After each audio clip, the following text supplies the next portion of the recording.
Mga kupal, sa mga nag-deliver lang ha. Mag-iwan ako ng bakas dito. Ito, 500. Iwanan ko lang dito. Boss, kung sino ka man driver nito sa sakyan na to, napaka-swerte mo. Para sa'yo talaga yung 500 na yan. Tangin ng kupal to. Akala mo may tira na. Kupal. Yo, mga kupal. Dito nga pala ako ngayon sa may SM Fairview. Ayun o, sa mga nakakalang RD na to, sa mga delivery natin dyan. Ito, sa SM Fairview to sa ilalim. Sa mga nakakaalam na ito, para lang ito sa mga delivery, mga kupal, sa mga nag-deliver lang ha.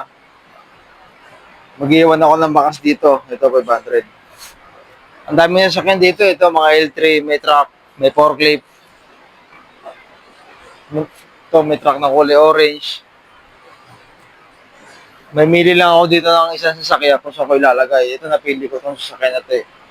Itong 500 na to. Iwanan ko lang dito. Tingnan natin kung walang tao. O walang tao, no? Iwanan ko lang dito.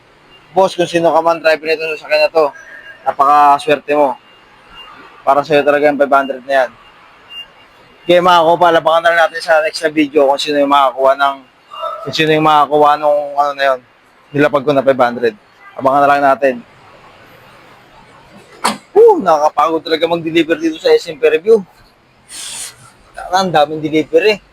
Kailangan talaga maaga pag nag-deliver dito, kailangan maaga. Ano yan? Sobrang dami. Nakapa ng pila. Uy, may 500 oh. Sino kaya to? May nag-iwan siguro nito dito. Boss, kung sino ka man, maraming salamat. Kupal.